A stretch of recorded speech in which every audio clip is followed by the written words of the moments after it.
तो class 12 physics हर बार से मुश्किल आ रहा है। अगर आप देखो तो पिछले 4-5 साल से फिजिक्स का पेपर जो है वो बहुत ही ज़्यादा मुश्किल आ रहा है। बट इसका मतलब ये नहीं है कि फिजिक्स के अंदर फोड़ा नहीं जा सकता।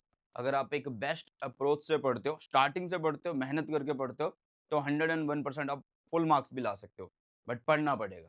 तो आज इस वीडियो में मैं आप लोगों के लिए लाया हूँ यार क्लास 12th फिजिक्स के मोस्ट इंपॉर्टेंट टॉपिक्स और चैप्टर वाइज बताऊंगा, साथ में मोस्ट इंपॉर्टेंट एनसीईआरटी क्वेश्चन बताऊंगा, एनसीईआरटी सॉल्व एग्जांपल बताऊंगा। देखो यार, मोस्ट इंपोर्टेंट बताने का मतलब ये नहीं है कि आप बाकी सब चीजों को छोड़ दो। मोस्ट इंपोर्टेंट बताने का मतलब ये होगा कि हमें इन टॉपिक्स के ऊपर सबसे ज्यादा मेहनत करनी है। देखो, मेहनत सब करेंगे, है ना, बट पेपर में अच्छे नंबर वही ला पाएगा या टॉप वही कर पाएगा जो मेहनत के साथ साथ एक स्मार्ट वे में स्टडी कर रहा होगा, एक स्मार्ट वे में अपनी प्रिपरेशन कर रहा होगा। तो हमें मोस्ट इंपोर्टेंट टॉपिक्स हर एक चैप्टर के पता होने चाहिए, क्योंकि मान लो आपने कोई चैप्टर पढ़ा और उसमें कोई टॉपिक आपको मुश्किल लग रहा है, आपको लगता है कि यार चलो मैं ये छोड़ देता हूँ। लेकिन अगर आपको पहले से पता हो कि ये टॉपिक तो बहुत ज़्यादा इंपॉर्टेंट है, पिछले 10 साल में सीबीएसई ने बहुत बार पूछा है, तो आप उसको छोड़ोगे नहीं, आप उसको फिर पढ़ोगे, अच्छे से याद करोगे, चाहे फिर किसी तरीके से याद करना पड़े, है ना? तो इस वीडियो में मैं आप लोगों को क्लास 12th फिजिक्स के मोस्ट इंपोर्टेंट टॉपिक्स बताऊँगा, वो भी चैप्टर वाइज़ बताऊँगा और बहुत ही बढ़िया टॉपिक है ये, पिछले 10 साल का बिल्कुल अच्छे से मतलब हिसाब-किताब देख के पूरा कि हाँ यार, पिछले 10 साल में कौन से टॉपिक्स के ऊपर सबसे ज़्यादा क्वेश्चन आए हैं, तो वो टॉपिक्स यहाँ पे आपको मिल रहे हैं। ठीक है बेटा? तो आगे की तरफ हम बढ़ते हैं। सबसे पहले मैं आपको बोलूँगा कि टेलीग्राम चैनल है, सुनील जंगड़ा सर के नाम से इसको जॉइन कर लेना। क्यों जॉइन करना चाहिए? क्योंकि यार, जो मेरे लेक्चर नोट्स होते हैं, वो आप लोगों को यहाँ पे मिल जाते हैं। ठीक है? जो मेरे लेक्चर नोट होते हैं, वो सारे आप लोगों को यहाँ पे मिल जाते हैं। साथ में जो भी लेक्चर की अपडेट होती है, मतलब चैनल के ऊपर जो भी वीडियोज़ आती हैं, पढ़ाने की हो, चाहे स्ट्रेटजी की हो, चाहे वो नोट्स की हो, तो सबसे पहले उसका जो अपडेट है आपको इसी टेलीग्राम चैनल पे मिलता है। और इम्पोर्टेंट पीडीएफ जैसे कि जो मेरे लेक्चर नोट्स के अलावा जो मेरे हैंड रिटन नोट्स होते हैं, साथ में इम्पोर्टेंट आप ये बोल सकते हैं कि जो मैं फॉर्मूला चीट शीट बनाता रहता हूँ, शॉर्ट नोट्स बनाता रहता हूँ, 1 पेजेस नोट्स बनाता रहता हूँ, तो यहाँ पे मैं पोस्ट कर देता हूँ। तो ये टेलीग्राम चैनल आप लोगों के बहुत ज़्यादा ज़रूरी है। देखो यार, अब होता क्या है कि हम क्या करते हैं, हम पढ़ते हैं लास्ट में जाके, तो हम उतने अच्छे से क्वेश्चंस की प्रैक्टिस नहीं करते, है ना? तो एक तो स्टार्टिंग से पढ़ना है, स्टार्टिंग से पढ़ना तो रिवीजन भी करनी है और रिवीजन के साथ-साथ आपको क्वेश्चन भी करते जाना है और क्वेश्चन आप कर सकते हैं एक बेस्ट बुक से और वो है यार सीबीएसई की जो एक बेस्ट बुक है, मतलब पीवाईक्यू की बुक है। पिछले 10 साल के इसमें सोल्व्ड क्वेश्चंस मिलते हैं और ये सिर्फ एक सब्जेक्ट की नहीं है। इसमें आपको ये English, physics, chemistry and maths और इसी तरीके से English, physics, chemistry and bio की बुक है ये। मतलब अब अलग-अलग बुक लेने से अच्छा है कि आप एक बुक खरीदो। ये आती है ओसवाल गुरुकुल की तरफ से, बेस्ट बुक है, डिस्क्रिप्शन में लिंक दिया हुआ है, तो बाय ज़रूर कर लेना। लिंक से खरीदने का फ़ायदा ये होगा कि आपको डिस्काउंट मिल जाएगा। नहीं तो आप डायरेक्ट इनकी वेबसाइट से भी खरीद सकते हैं, वो कोई दिक्कत वाली बात नहीं है। लिंक से बस आपको डिस्काउंट मिल जाता है, ठीक है? तो एक बार जितने भी हमारे 14 चैप्टर हैं, उनका जो मार्क्स डिस्ट्रीब्यूशन है, वो देख लेते हैं यार। एक चीज़ मैं आपको क्लियर कर दूँ कि चैप्टर वाइज़ डिस्ट्रीब्यूशन नहीं है, मतलब हर एक चैप्टर के नंबर नहीं बताए हैं सीबीएसई ने, ठीक है? चैप्टर कैसे मतलब मार्क्स डिस्ट्रीब्यूशन कैसे बताया? जैसे पहले 3 चैप्टर 16 नंबर के आते हैं, 4 से 7 17 नंबर के आते हैं, 8 से 10 आपके 18 नंबर के आते हैं, 11 से जो 13 है वो आपके 12 नंबर के और लास्ट चैप्टर आपका 7 नंबर का है। मतलब लास्ट के अगर 4 चैप्टर देखो तो वो लगभग 19 नंबर के, लगभग क्या 19 नंबर ही है, ठीक है? तो इस तरीके से आपका टोटल हो जाएगा 70। चैप्टर वाइज़ मार्क्स डिस्ट्रीब्यूशन नहीं है, ये ग्रुप्स में है बेटा जी, ठीक है? ग्रुप्स में है। ना ही आप बोल सकते हो कि यूनिट वाइज़ है, यूनिट वाइज़ भी नहीं है, क्योंकि इसमें 2 यूनिट्स आ जाती हैं, है ना? इसमें भी 2 यूनिट्स आ जाती हैं, इस तरीके से तो आपको ऐसे ही ग्रुप में आपका डिस्ट्रीब्यूशन समझ लेना है। अब चैप्टर वाइज़ टॉपिक्स बताता हूँ, साथ में एनसीईआरटी क्वेश्चन भी बताऊँगा, ठीक है? अब देखो यार, सबसे पहली बात, मैंने सबके ब्रैकेट में लिख दिया है, देखो, हर चैप्टर के यहाँ पे आपको कुछ टॉपिक्स दिख रहे हैं। ये सारे के सारे टॉपिक्स बहुत बार सीबीएसई ने पिछले 10 साल में पूछे हैं और इनमें जो सबसे ज़्यादा मार्क्स, मतलब जो सबसे ज़्यादा हाई वेटेज वाले टॉपिक हैं, वो कौन से हैं? उनके आगे मैंने लिख दिया है, ठीक है? इसके अलावा एनसीईआरटी के क्वेश्चन इधर दिखेंगे और ये न्यू एनसीईआरटी से है, ठीक है? ये न्यू एनसीईआरटी से है बेटा जी, तो आपको ये भी क्लैरिटी रहनी चाहिए। यहाँ पे आपको सोल्व्ड एग्जांपल दिखेंगे और यहाँ पे एक्सरसाइज के क्वेश्चन दिखेंगे। अब मैं बार-बार ये चीज़ें नहीं बताऊँगा पढ़ के, मैं आपको टॉपिक्स बता देता हूँ, ठीक है? तो पहला टॉपिक है यार गॉस थ्योरम, 3 गॉस मतलब गॉस थ्योरम और उसकी एप्लीकेशन है। गॉस थ्योरम की जो एप्लीकेशन है वो 3 है, तो कोई एक पे क्वेश्चन चमक जाता है या फिर उसकी डेरिवेशन चमक जाती है, ठीक है? अब ये नहीं है कि यार अगर एप्लीकेशन आपने कर ली तो सही, मतलब सब कुछ हो जाएगा इस टॉपिक से, नहीं, आपको गॉस थ्योरम पता होनी चाहिए, उसका प्रूफ पता होना चाहिए, मतलब कंप्लीट आना चाहिए। ओके, फिर आता है dipole in a uniform external field, जिसमें टॉर्क वाला टॉपिक आता है। कौन सा टॉपिक आता है बेटा जी? टॉर्क वाला आप लोगों का टॉपिक आता है और इसकी इक्विलिब्रियम के ऊपर क्वेश्चन बन जाता है, ठीक है? फिर इलेक्ट्रिक फील्ड, ठीक है, फिर है कूलम्ब्स लॉ और इलेक्ट्रिक फील्ड लाइन। अब बहुत सारे बच्चे ये कंफ्यूजन क्रिएट कर लेंगे कि सर इसमें इलेक्ट्रिक फील्ड करना है या electric field due to dipole करना है। भाई डाइपोल नहीं बोला मैंने, इलेक्ट्रिक फील्ड बोला है। इलेक्ट्रिक फील्ड क्या होता है? Electric field due two point charge. उसके ऊपर बहुत न्यूमेरिकल आए हैं पिछले 10 सालों के अंदर, ठीक है? पिछले 10 इयर्स में बहुत ही ज़्यादा क्वेश्चन इलेक्ट्रिक फील्ड पे पूछे गए हैं, ठीक है? तो ये टॉपिक्स हैं बेटा जो आपको फर्स्ट चैप्टर में करने हैं, मतलब करने तो सारे हैं बट इनके ऊपर सबसे ज़्यादा फोकस करना है। इलेक्ट्रिक फील्ड लाइन्स पे हमेशा पिक्चर बेस्ड क्वेश्चन आते हैं बेटा। कैसे क्वेश्चन आते हैं? पिक्चर बेस्ड क्वेश्चन आते हैं और साथ में आप लोग इनकी प्रॉपर्टीज याद रखो कि कोई ना कोई एक प्रॉपर्टीज जो है भाई वो पूछ ली जाती है, कोई ना कोई एक प्रॉपर्टी पूछ ली जाती है, ठीक है बेटा? और हाई वेटेज टॉपिक वो मैंने बता दिया है। नेक्स्ट देखिएगा सेकंड चैप्टर है energy stored in a capacitor. इसका कोई भी आपको प्रूफ नहीं समझना है, कोई भी इसकी डेरिवेशन नहीं करनी है, सिंपल आपको टॉपिक पता होना चाहिए। और भाई जब डेरिवेशन ही नहीं है, सिंपल टॉपिक पता है तो आपके ऊपर यहाँ पे इस क्वेश्चन के अंदर सबसे ज्यादा न्यूमेरिकल पूछे जाएंगे। सबसे ज्यादा क्या पूछे जाएंगे बेटा जी? न्यूमेरिकल। और लास्ट जो एग्जाम हुआ उसमें भी ऐसा ही हुआ है। देखो मैं ये नहीं बोल रहा कि लास्ट पेपर बहुत ज्यादा मुश्किल था। जो बच्चे ढंग से पढ़े हैं, जो स्टार्टिंग से पढ़े हैं, क्योंकि फिजिक्स है यार, इसको स्टार्टिंग से पढ़ना पड़ेगा, तो उनके बहुत अच्छे नंबर आए ही हैं। तो आपको ये नहीं करना कि आप लास्ट में जाके पढ़ो, अभी से पढ़ना स्टार्ट कर लो, अभी भी बहुत अच्छा टाइम है। तो energy stored in a capacitor. Next आता है potential energy of A system of charges without electric field और विद इलेक्ट्रिक फील्ड, दोनों आपको करने हैं, ठीक है? फिर नेक्स्ट है equipotential surface, parallel plate capacitor and effect of dielectric on capacitance. In topics के ऊपर सबसे ज्यादा क्वेश्चन आए हैं पिछले 10 सालों में। हाई वेटेज वो मैंने लिख दिए कि कौन कौन से हैं। जैसे कि इक्विपोटेंशियल सरफेस से सबसे ज्यादा क्वेश्चन आते हैं, मतलब 3 नंबर का भी, 5 नंबर का भी, 2 नंबर का भी, 1 नंबर का भी, तो सबसे ज्यादा हाई वेटेज वाले यही है। Okay, next chapter number third है बेटा जी आप लोगों के पास। जो चैप्टर नंबर थर्ड है इसमें सबसे ज्यादा इंपॉर्टेंट है ड्रिफ्ट वेलोसिटी का कॉन्सेप्ट और रेजिस्टिविटी का कॉन्सेप्ट, जो कि हाई वेटेज भी है। और सेल इन सीरीज, मतलब इसके कॉम्बिनेशन आपको आने चाहिए, ठीक है? पैरेलल में हो या सीरीज में हो। मैं आपको बोलूंगा कि आप पैरेलल सीरीज के साथ मिक्स ग्रुपिंग भी करें, क्योंकि आइडियल नॉन आइडियल कोई भी जो है आपके पास सेल आ सकते हैं, ठीक है बेटा? और किरचॉफ्स रूल इसके न्यूमेरिकल बनते हैं बेटा जी। और देखो अगर आप ये टॉपिक कर लेते हो तो सेल ईएमएफ इंटरनल रेजिस्टेंस तो बहुत ज्यादा सिंपल है। तो घबराओ ना कि इतने सारे टॉपिक्स लिख दे, क्योंकि ये और ये एक ही टॉपिक है। ओके, पावर एंड एनर्जी भी छोटा टॉपिक है बट इस पर न्यूमेरिकल और एमसीक्यू जरूर चमकते हैं। और इसके बाद है बेटा जी ओहम्स लॉ, ठीक है? इसके बाद क्या है बेटा? ओहम्स लॉ है, ठीक है? इसके बाद बात करेंगे चैप्टर नंबर 4 की। अच्छा हाई वेटेज लिखे हुए हैं वो चेक कर लेना।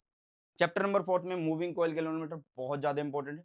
टॉर्क, अच्छा एक चीज बता दूं, अगर आपने मूविंग कॉइल गैल्वेनोमीटर किया तो इसका मतलब आपने टॉर्क ऑन करंट लूप या मैग्नेटिक डाइपोल समझा है पहले, तभी आप ये टॉपिक कर सकते हो। तो पहले दोनों टॉपिक ही इंटर रिलेटेड आप ये बोल सकते हो, ठीक है? तो ये दोनों एक ही मान के चल सकते हैं कि दोनों एक ही टॉपिक है। तो इनमें से सबसे ज्यादा क्वेश्चन आए हैं, ये सारे टॉपिक्स सबसे ज्यादा बार आए हैं, बट ज्यादा मार्क्स इन दो टॉपिक्स में से पूछे जाते हैं, ठीक है? Okay, motion in a magnetic field कि कैसा पाथ बनता है, क्या रेडियस बनता है, क्या वेलोसिटी रहेगी, क्या टाइम पीरियड रहेगा, ठीक है? इन सब चीजों के ऊपर। इसके बाद magnetic field on the axis of circular current loop. मैंने पहले भी बोला कि बाइट-सावर्ट्स लॉ और उसकी एक ही एप्लीकेशन है, पूरा टॉपिक इंपॉर्टेंट है। तो आप देखो यहाँ पे एप्लीकेशन आ गया और यहाँ पे इस टॉपिक का नाम आ गया है, ठीक है? इसके बाद आपका आता है एम्पियर सर्किटल लॉ, मतलब उसके आगे एक टॉपिक आता है force between two parallel currents. वो देखो एम्पियर सर्किटल लॉ जो है वो इंपॉर्टेंट है बट इतना इंपॉर्टेंट नहीं है, क्योंकि उसके जो एप्लीकेशंस है, मतलब वो किस किस तरीके से यूज होता है वो ज्यादा इंपॉर्टेंट है, ठीक है? तो पिछले 10 सालों में वो इतनी बार नहीं आया तो उसको मैंने यहाँ पे नहीं लिखा। तो force between two parallel currents ये इंपॉर्टेंट है, इसके डायग्राम जरूर आने चाहिए कि पैरेलल करंट्स है मतलब जब सेम डायरेक्शन में, जब अपोजिट डायरेक्शन में तो कैसे होता है बेटा, ठीक है? नेक्स्ट है फिफ्थ, ज्यादा बड़ा चैप्टर नहीं है, मैग्नेटिक प्रॉपर्टीज ऑफ मटेरियल आने चाहिए और बार मैग्नेट, दोनों के ही हाई वेटेज है। ये जो बार मैग्नेट, इसमें पढ़ना क्या कि बार मैग्नेट क्या होता है, इसकी प्रॉपर्टीज क्या होती है, axial equatorial at any point, ठीक है? इसको जो फील्ड में रखा जाए तो क्या रिजल्ट आते हैं, सिर्फ फॉर्मूलाज पढ़ने हैं, क्वालिटेटिव स्टडी करनी है, पूरा डेरिवेशन वगैरह नहीं करनी है बेटा, ठीक है? चैप्टर नंबर 6 इंडक्टेंस, हर बार बोला है कि या तो सेल्फ दिखेगा या म्यूचुअल दिखेगा। एसी जनरेटर बहुत ज्यादा इंपॉर्टेंट है, या तो डायग्राम पूछ लेगा एसी जनरेटर का, या उसकी वर्किंग कैसे होती है, ठीक है? और या फिर यूज वगैरह। मेन रहता है वर्किंग ग्राफ, ठीक है, कि ग्राफ क्या होता है। न्यूमेरिकल कभी कभी आ जाता है। देखो ये लेंज लो और फेराडे लो मतलब लगभग लगभग एक जैसा सही टॉपिक है। इसमें आपको प्रॉपर एक डायरेक्शन पता लग जाती है, इसमें डायरेक्शन नहीं होती बट मैथमेटिकल फॉर्म होती है ईएमएफ की, तो उसके ऊपर न्यूमेरिकल बनते हैं। सेम मोशनल ईएमएफ बीवीएल होता है, उसके ऊपर आपको न्यूमेरिकल। तो मेन ज्यादा जो मतलब लंबे टॉपिक दिखेंगे, ये दिखेंगे, ये छोटे-छोटे, ये छोटी सी डेफिनेशन, छोटा सा कॉन्सेप्ट, छोटी सी डेफिनेशन, छोटा सा कॉन्सेप्ट, छोटी सी डेफिनेशन, छोटा सा कॉन्सेप्ट है बेटा, ठीक है। चैप्टर नंबर 7 एक टॉपिक कर लेते हो, series LCR circuit. Series LCR circuit तो आधे से ज्यादा चैप्टर खत्म हो जाता है। नेक्स्ट आता है इसमें ट्रांसफॉर्मर। ट्रांसफॉर्मर क्या होता है, पूरा कंप्लीट, मतलब कंप्लीट कभी भी नहीं पूछा जाएगा। वो पूछेगा कि लॉस कितने हैं, कौन कौन से हैं, डायग्राम क्या है, टाइप्स क्या होती हैं, अलग अलग पोर्शन ऐसे पूछेगा वो, ठीक है। Power in an AC circuit, ये इंपॉर्टेंट है। और AC voltage applied to a capacitor only, जब आप ये कर लोगे तो ये ऑटोमेटिकली हो जाता है। बट समझो, ये अलग से एक सिंगल जो कैपेसिटर वाला केस होता है बहुत बार पूछा गया, दैट्स वाई इसको मैंने यहाँ पे लिखा है, ठीक है। और एनसीईआरटी के क्वेश्चन आप देख सकते हैं।